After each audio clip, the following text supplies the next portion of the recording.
The wind coming from the Adriatic Sea carried the faint smell of salt and burning timber on the night of July 28, 1480. In the southern Italian city of Otranto, the streets were unusually quiet. A watchman standing along the stone walls of the harbor later described something that did not make sense to him at first. Far across the dark water, beyond the moonlight reflecting on the sea, small flickers of orange appeared on the horizon. At first he believed they were fishing boats returning late. But the lights multiplied. Within hours, the coastline of Otranto would witness one of the most unsettling episodes in its history. And within the quiet stone walls of a small convent near the edge of the town, a group of women who had dedicated their lives to silence and prayer would suddenly find themselves caught inside a war they never expected to see. In the late 15th century, southern Italy lived with a constant awareness of the expanding power of the Ottoman Empire. News traveled slowly, but rumors traveled faster. Merchants spoke quietly about Ottoman fleets crossing the Aegean. Priests repeated reports of islands falling under foreign rule. But to most residents of small coastal towns like Otranto, those stories felt distant. The convent of Santa Maria della Misericordia stood just outside the city's inner walls. It was not large, and it was not wealthy. The building had thick limestone walls, narrow windows, and a courtyard where olive trees grew between small stone paths. Around 20 women lived there under the rule of a strict but quiet routine. Their days began before sunrise. The bells would ring softly in the chapel while the sisters gathered for morning prayer. They worked in gardens, copied religious manuscripts, and occasionally helped local villagers who came seeking food or medicine. Their lives moved slowly, measured by seasons and the rhythm of devotion. Among them was Sister Lucia, a woman in her early 30s who had entered the convent after the death of her parents during a plague outbreak years earlier. Records described her handwriting as precise and patient. She spent long hours copying prayer texts and letters for the local clergy. Another was Sister Beatrice, older and more outspoken than the others. Before entering the convent, she had lived in Bari with her family of merchants. She sometimes spoke about ships and trade routes, details that seemed unusual within convent walls. And then there was the abbess, Mother Agnes. She had led the convent for more than a decade and was known for her calm authority. Witness accounts later said she had a habit of pausing before speaking, as though weighing every word carefully. On the evening the strange lights appeared at sea, most of the sisters had already finished their final prayers. A few remained in the chapel, kneeling beside rows of candles. Others prepared the simple evening meal of bread and olives. Outside the walls of Otranto, fishermen were already noticing something unusual. The lights were not random. They moved together. By midnight the truth became clear. What had appeared as scattered flames were actually torches fixed along the decks of a large fleet approaching the coast. Sailors who managed to return to the harbor before dawn later reported counting dozens of ships. The Ottoman Empire had sent an invasion force. At the time, Sultan Mehmed II was expanding Ottoman control deeper into the Mediterranean. His commanders had studied the Italian coastline carefully. Otranto, with its harbor and position near the Adriatic crossing, had become a strategic target. But inside the convent, the sisters knew none of this. Their isolation had protected them from politics and military rumors for years. Even when church officials discussed conflict, the details rarely reached their quiet corridors. Shortly before sunrise, the first cannon fire echoed across the water. Residents of Otranto woke to a sound many had never heard before. The thunder of artillery rolled against the stone walls of the city, shaking rooftops and sending people rushing into narrow streets. Witness accounts described chaos spreading quickly. Families ran toward the inner fortress. Priests tried to organize prayers inside churches. Soldiers gathered along the defensive walls, though their numbers were small compared to the approaching force. At the convent, the sisters gathered in the courtyard. Sister Beatrice was among the first to understand what the noise meant. From the upper balcony, she could see dark silhouettes of ships moving closer to the harbor. She reportedly whispered a single sentence that one of the younger novices later remembered clearly. "They have come." The abbess ordered the gates closed. But the convent was not designed to withstand a siege. By mid-morning, Ottoman troops had already begun landing along the shoreline outside the city walls. Their numbers were overwhelming. Contemporary estimates suggested that thousands of soldiers had arrived in the fleet. The defenders of Otranto fought back, but the city was unprepared for a prolonged attack. Cannon fire continued throughout the day. Inside the convent, fear slowly replaced confusion. Some sisters gathered in the chapel and prayed continuously. Others attempted to pack small bundles of belongings, though they had nowhere safe to go. The abbess maintained strict calm. She instructed everyone to remain together and avoid panic. If the city held, the convent would remain untouched. If the walls fell, they would face whatever came next with dignity. For several days, the battle continued. Otranto's defenders resisted fiercely, but the situation worsened with each passing hour. Supplies ran low. Casualties increased. Smoke from burning buildings drifted over the town. And eventually, the walls were breached. When Ottoman forces finally entered the city, the collapse of order was immediate. Soldiers moved through streets searching for resistance, prisoners, and supplies. Churches were searched. Homes were forced open. The convent of Santa Maria stood only a short distance from the outer quarter of the town. It was discovered quickly. Historical records from both Italian chroniclers and Ottoman military reports describe what happened next, though not always in the same way. Some details remain disputed even today. But several facts appear consistently. Ottoman soldiers entered the convent compound late in the afternoon after the city's fall. The sisters had gathered inside the chapel. The doors were forced open. And for the first time in their lives, the women of the convent came face to face with the soldiers of an empire that had crossed an entire sea to reach them. Witness accounts from surviving residents of Otranto later described groups of prisoners being assembled across the city. Civilians, clergy, and religious figures were gathered under guard as commanders decided how to handle the captured population. The nuns of Santa Maria were among those taken. For many soldiers, religious captives held symbolic value during campaigns. They could be used for negotiation, ransom, or transport back to Ottoman territories as servants or hostages. The sisters were marched from their convent through streets still filled with smoke and debris. Some residents watching from doorways later claimed the women remained silent during the entire walk.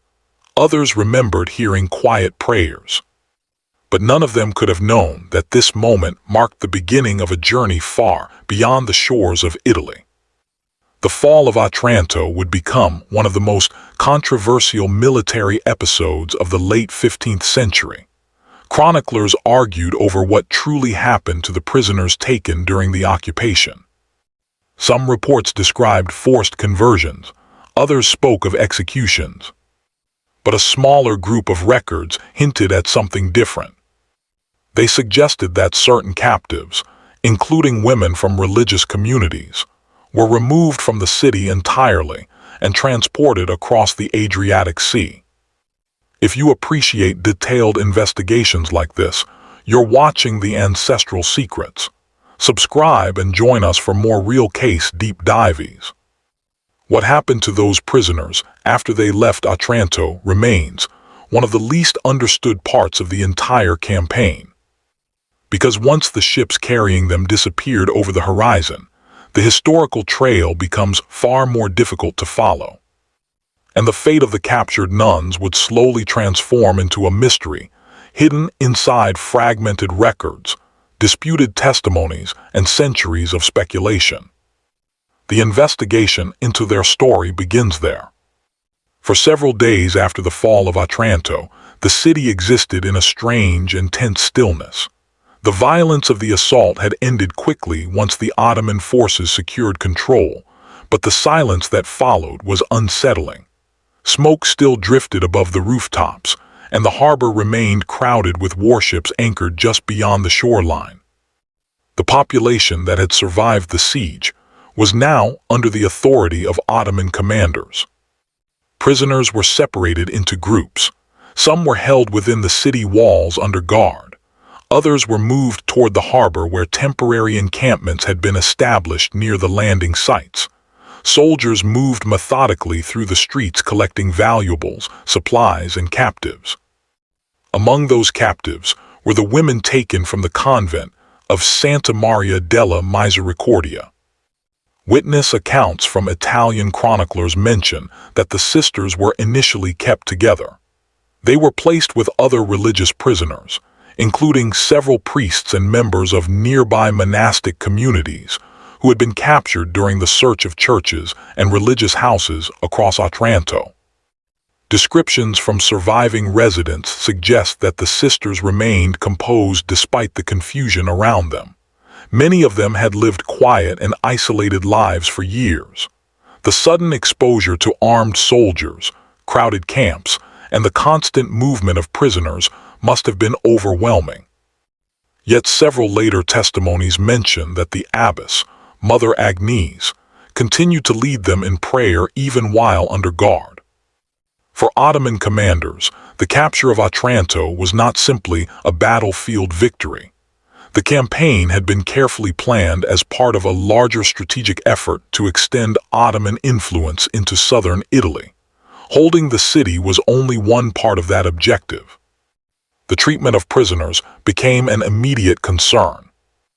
Military records from the period show that commanders often made decisions based on practical considerations. Skilled laborers could be transported to Ottoman territories. Wealthy prisoners might be ransomed. Religious captives sometimes held symbolic value that could influence political negotiations. But the number of prisoners taken in Otranto created a complicated situation. Italian sources claim that hundreds of civilians were executed in the days following the conquest, though Ottoman records provide different figures. Historians have debated these accounts for centuries, comparing letters written by church officials with military reports preserved in Ottoman archives. Amid these conflicting narratives, one detail appears repeatedly. Certain groups of prisoners were selected for removal from the city. These individuals were taken to the harbor, where transport ships were preparing to leave the Italian coast. The sisters from the convent were among them. The reason for their selection is not fully explained in surviving records. Some historians believe religious captives were considered valuable as potential servants within elite Ottoman households.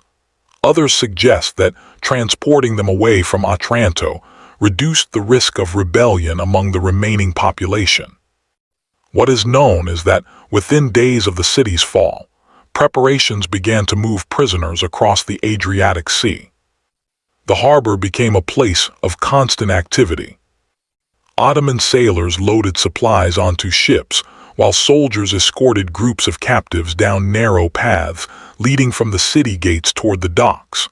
The process happened gradually, often during the early morning hours when the streets were quiet. For the sisters of Santa Maria, the moment came shortly before sunrise on an August morning. The air was cool, and the sea was unusually calm. According to later testimony from a fisherman who had hidden near the coastline during the occupation, a group of women dressed in dark religious robes was led toward the harbor under heavy guard. Their hands were not bound, but they were closely surrounded by soldiers. The fisherman later described the scene with careful detail. He claimed the women walked in pairs, guided by the abbess at the front of the group. Some carried small cloth bundles, likely the few belongings they had managed to gather before leaving the convent. When they reached the docks, several transport vessels were already waiting. These ships were not large war galleys but smaller transport craft designed to carry cargo and passengers across the sea. Their decks were crowded with prisoners from different parts of the city.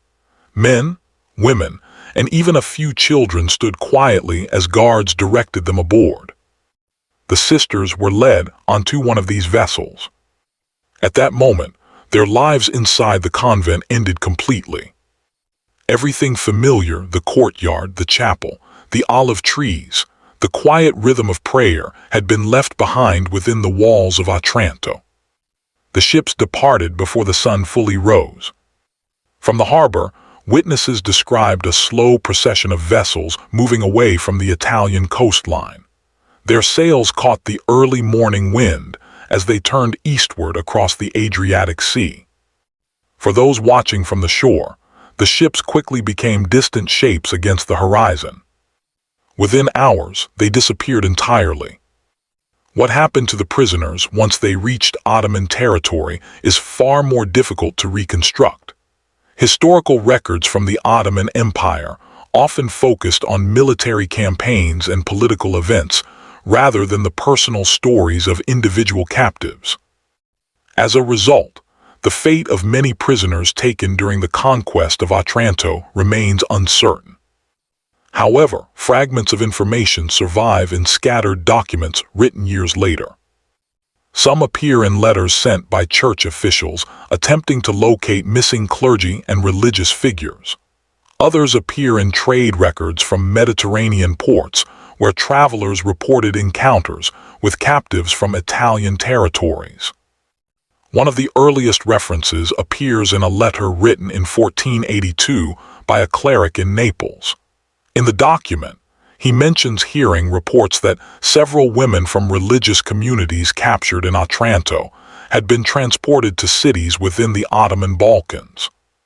The letter does not name those cities, but it suggests that the prisoners were distributed among different regions rather than kept together.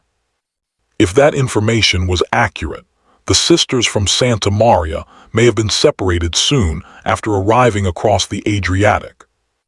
Another source comes from a Venetian merchant who traveled through parts of the eastern Mediterranean in the late 1480s. His personal travel notes describe meeting a woman who claimed she had once lived in a convent in southern Italy before being taken during a military invasion.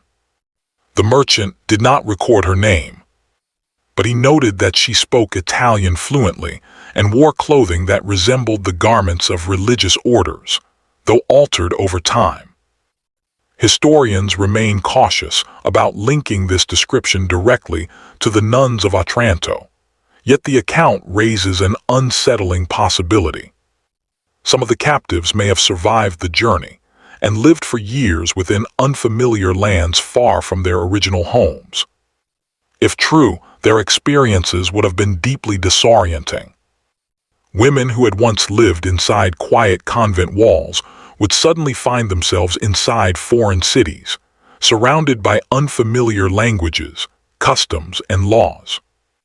The Ottoman Empire at that time stretched across vast territories, including parts of modern-day Greece, Turkey, and the Balkans.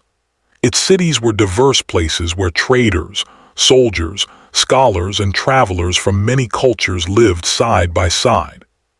For prisoners brought from distant regions, survival often depended on adaptation. Some captives eventually entered domestic service within wealthy households.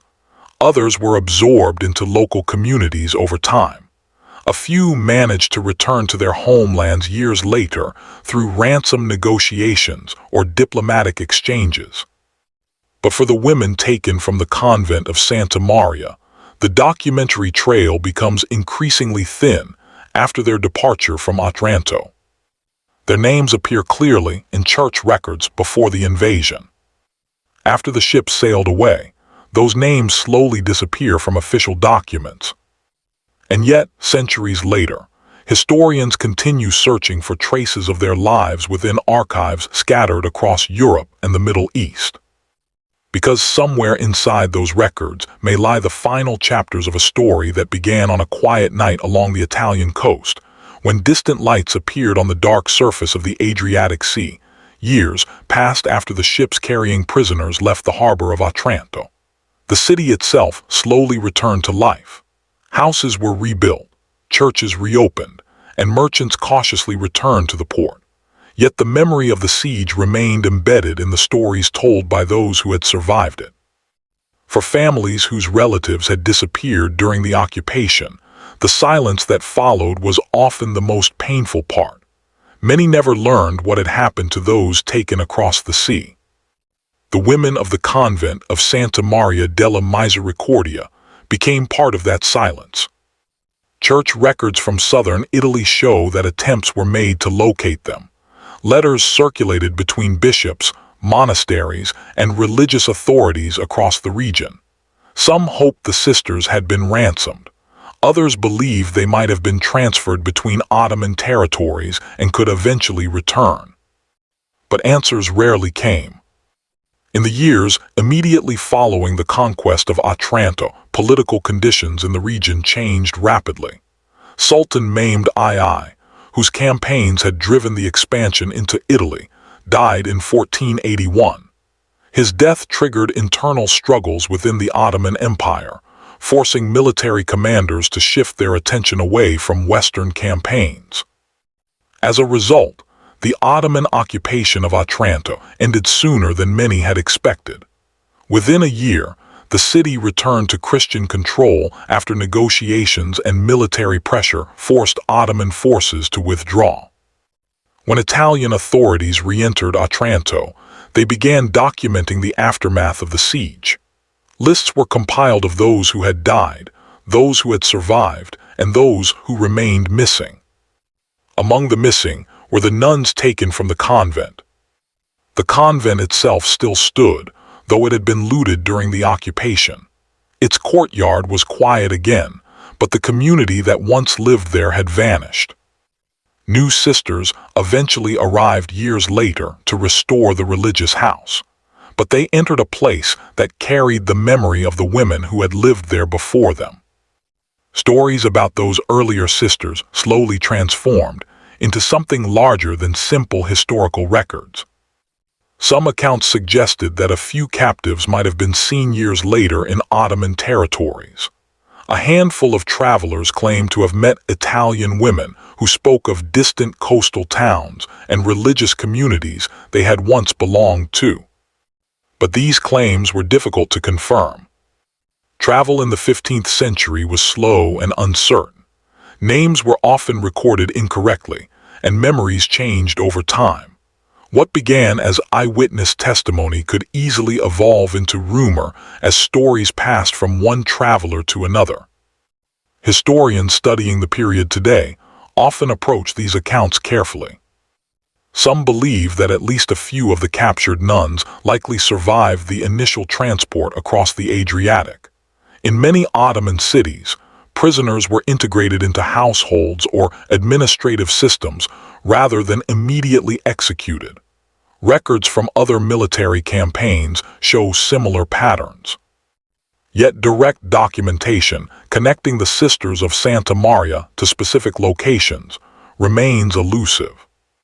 One particularly intriguing reference appears in a collection of correspondence preserved in a Venetian archive.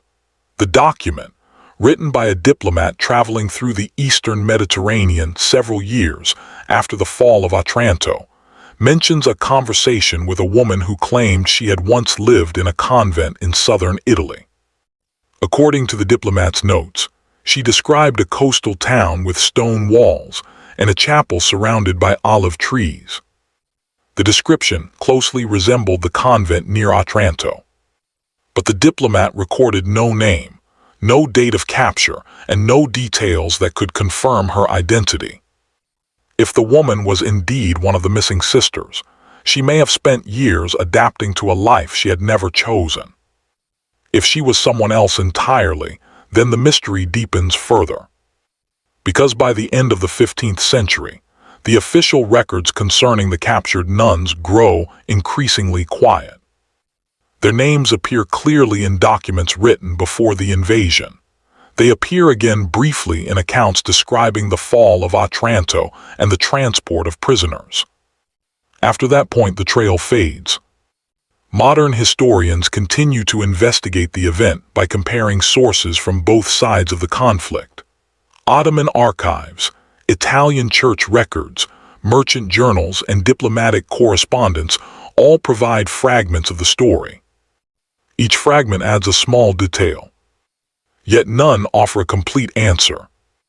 What is certain is that on that summer morning in 1480, a group of women who had devoted their lives to prayer inside a quiet Italian convent were suddenly drawn into the machinery of a vast empire at war. They were marched through a conquered city, placed aboard ships, and carried across the Adriatic Sea into lands most of them had likely never imagined visiting. From that moment forward, their lives disappeared into the larger currents of history. Whether they survived for years in distant cities, whether some managed to return home, or whether their identities were eventually lost entirely among the populations of the Ottoman world remains uncertain. The story survives today not because every detail is known, but because so many questions remain unanswered. Somewhere in forgotten archives or overlooked letters, the final chapters of their lives may still exist. Until those documents are found, the fate of the nuns taken from the convent of Santa Maria della Misericordia remains one of the quieter mysteries left behind by the conquest of Otranto. A story that began with distant lights appearing on the dark surface of the Adriatic Sea and ended with a group of women vanishing beyond the horizon.